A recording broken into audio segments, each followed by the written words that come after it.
Make sure you get that inspection done because we don't want to see you and your family on the run. This is the Elegant Homes Podcast with your home improvement expert, Don Riley. Don gives you weekly tips on the biggest investment you'll ever make, your home. Plus, Don talks to industry's leading professionals to make your home elegant. The Elegant Homes Podcast with Don Riley is powered by Marshall Chevrolet in Carrollton, Kentucky.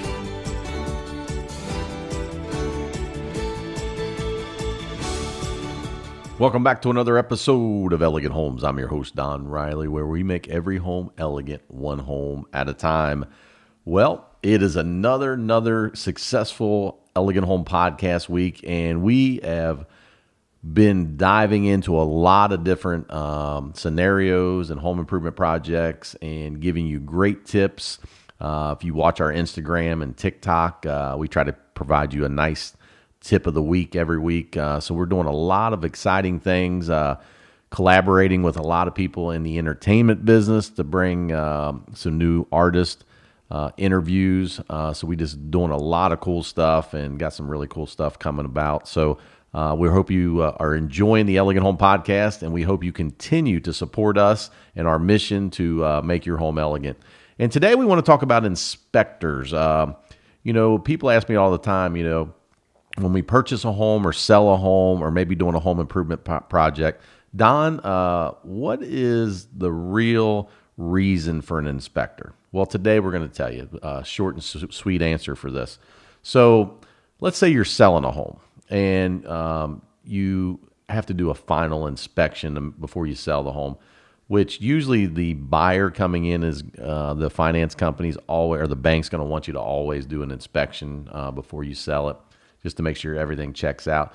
So those inspectors come in and they pretty much go through the house from top to bottom. They're going to check everything: electrical, plumbing, outlets, make sure everything's working, your furnace, your AC, make sure you got good insulation, make sure the attic's got proper insulation. They're going to check all your doors and windows and foundation and floors and make sure nothing's cracked or windows are broke. So that inspection report from top to bottom is going to tell that potential buyer that this home is good to go to purchase. Okay. So that is for someone that is selling a home. Now, if you're the opposite, if you're buying a home, then usually you might want to go ahead and get your own inspector to go out and check it out. Now, I tell people the average inspector is going to cost you from $425 to $500. Depending on who you use. You can shop around a little bit. I always like to go on Google. Now, I have a couple inspectors that I use locally here, but I would say if you don't know an inspector, I would go on Google and type in home inspectors, and there's a bunch of them that will pull up in your area.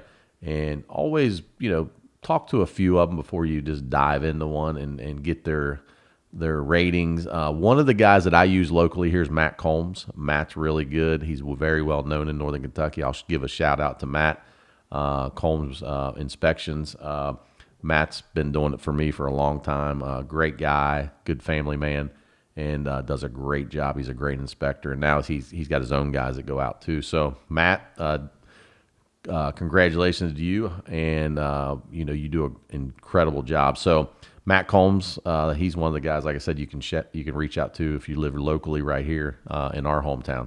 So another nice thing is, so you're buying or selling, right? And you got those inspectors. Now, let's say you're just doing a home improvement project and you call the county, you call Boone County or Kenton County, one of these other counties, and they send an inspector out. Now, that inspector is just designed to inspect a certain project. So he's not going to go from top to bottom to your home. So let's say you're building a deck. He's going to come out and check the footers.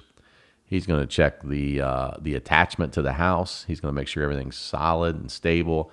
So that way, if you're doing a deck, it's not going to collapse, not going to fall. And he's going to give you basically the green light to build that. And then he's going to come back and do a final inspection. And he's going to make sure at the end of that inspection that everything passes and everything's good. And he'll give you a thumbs up. When he walks away, you got a green stamp that says, hey, our inspector said this job through the county is good.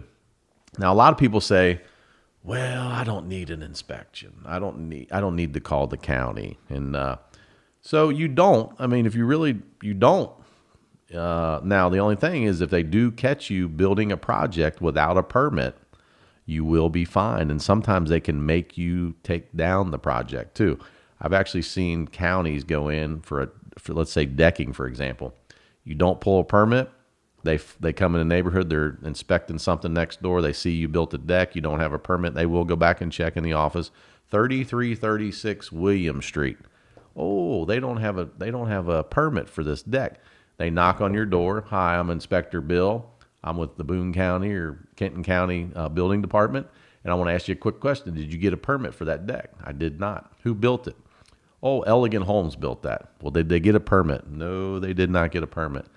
Well, the first thing they're going to do is they're going to call us, and they're going to say, Don, Elegant Homes owner, yes, did you get a permit? And I'm going to say, no, sir, I didn't. They're going to say, well, now you have a $500 fine. You got 16 days to tear that deck down.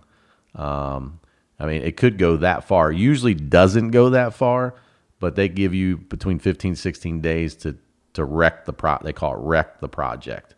I've seen this happen, and it's not a good scenario. Or they just fine you heavily, like they'll charge you $4,000 or $5,000. So I always say I want to be on the safe side of this business, and two things I don't mess around with. Three things. Comes to electrical, I get the best of the best. Comes to plumbing, the best of the best. Those two things right there can cost you your business if you mess them up in someone's home. Electrical and plumbing are serious business. You can burn someone's house down, you can flood their house out. So those two things. Third, inspections. Make sure you go through the proper county, or if you're in the county, or if you're in the city, and get yourself a permit when you do a project. Because if you don't, here's the problem, and it's real simple. It could come back and haunt you down the road. And what happens is it could come back, and that paperwork could really cause you some issues. And we'll dive a little bit more into that real quick. We're going to take a short break. I'm Don Riley. We make every home elegant, one home at a time. We'll be right back. Back Home Celebration, October 7th. You can't miss it. We got a star-stunning event that night, folks. You got to come out. You got to see the two-time Grammy winner, Bootsy Collins, and his wife, Patty Collins, who are going to be emceeing our show. Then you got the unbelievable Ooey Collins and the Funk Squad getting down and getting groovy that night. And then, of course, our headliner, the stars of the night, the Naked Karate Girls. They're unbelievable. They're taking our tri-state by storm. October 7th, one cause, to help our American men and women in uniform and raise money for this unbelievable event. Don't miss us. October 7th, Memorial Hall. We will be blowing the roof off Memorial Hall. Come out and see us. Back Home Celebration.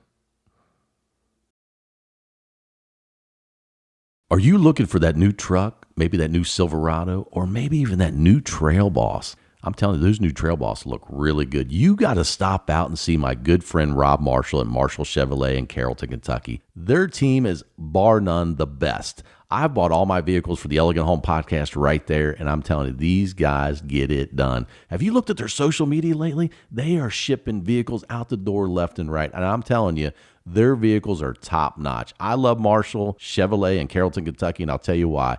They treat me and the Elegant Home Podcast like family. So stop out and see Rob and the gang, and they'll take care of you. And make sure you tell them that Don Riley, and I'm going to say it again, Don Riley from the Elegant Home Podcast sent you and your family to Rob Marshall Chevrolet in Carrollton, Kentucky. The Marshall Auto Group has grown into one of the largest dealer groups in the state of Kentucky, and we're right in your backyard. With locations in Dry Ridge, Crittenden, and Florence, we're convenient and easy to get to. Plus, we have hundreds of new and used vehicles priced to make it worth your drive. We're a family-run business, making us easy to deal with. Come see us. Marshall Dry Ridge Toyota, Marshall Chrysler Dodge, Jeep and Ram, Marshall Motors of Florence, and Marshall Power Sports. The Marshall Auto Group, easy to get to, easy to deal with.